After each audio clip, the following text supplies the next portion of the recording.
But as I said, you're a leader among leaders. Your colleagues on the management team and those in the front office, in the city manager or county manager's office, and the elected officials are all part of the leadership team of the broader enterprise. So I guess my answer to your question is, what could you do to be more effective is expand your scope. Don't accept the constraints of your role. Imagine that you figure out ways to expand your role, because in doing that, you can expand the role of your enterprise and have greater effect. We're all in public service business for the same reason, because we care about our communities, because we care about the opportunity, we want the opportunity to serve and to make our world a little bit better. That's why all of us got into public service. It is a gift to be in public service. It's a wonderful opportunity. We've got some hard times going on at the moment, but still, we are the recipients of this gift, and that's a wonderful thing. The other idea that I have about how you could expand your role or be more effective, I guess, is a different proposition, which applies to every person at every level in any organization, is put yourself in your boss's shoes and try to figure out how to do that job. Because if you can do your role and expand and help her role or his role at the higher level, then you'll be more effective. And people look at you and go, wow, that's really amazing. You know, we can always do more than we do.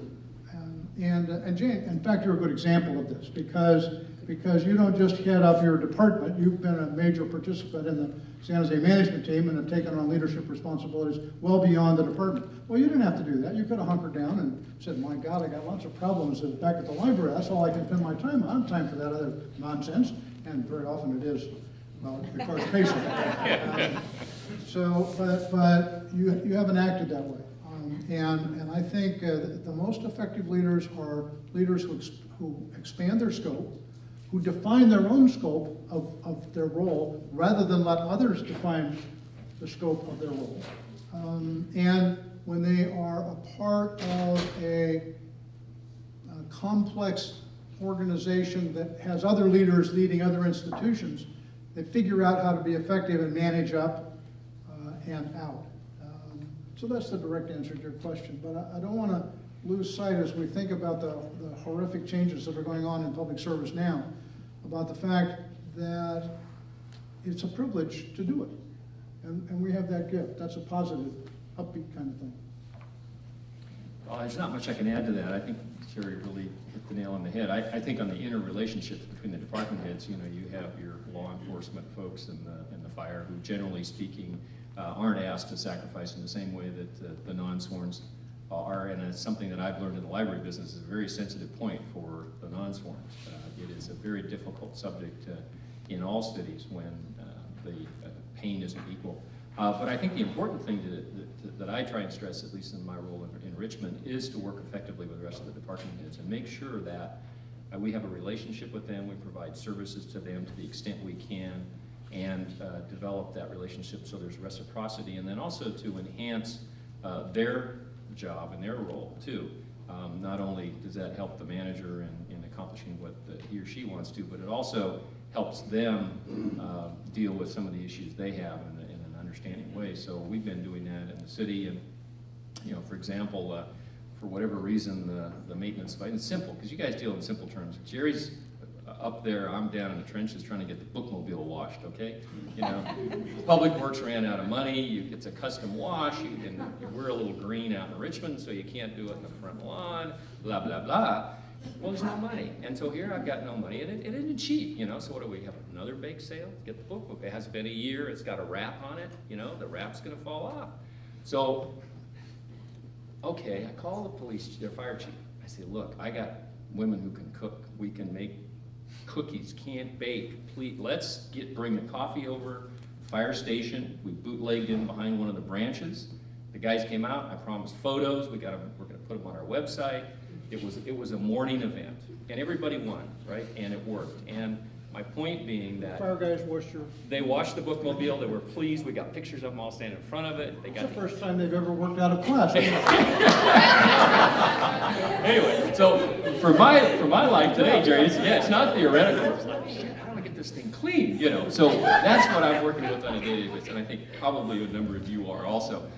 So from my perspective, having a relationship with those department heads, so I can tug on their sleeve and say, hey, look, is there any way we can do this?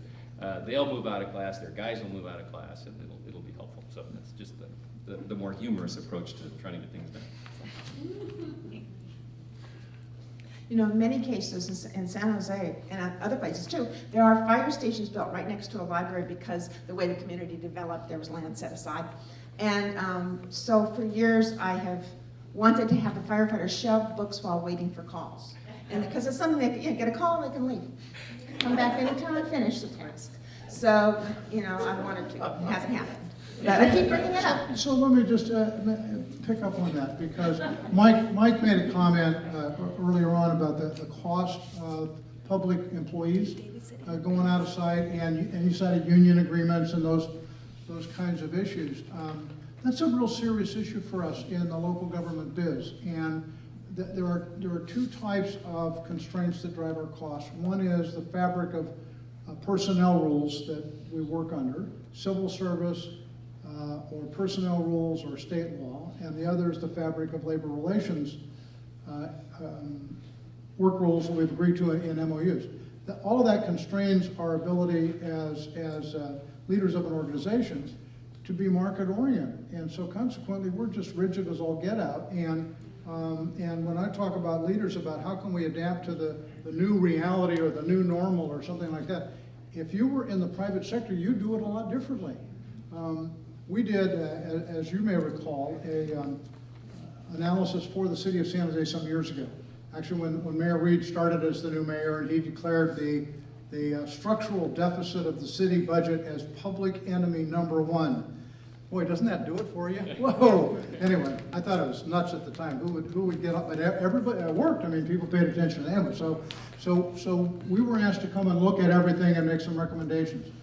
One of the recommendations that we made, which was heretical, was that for those job classes, you know, when we set salaries, we compare with market. Well, our market is each other. And we always compare the top end of the range, don't we?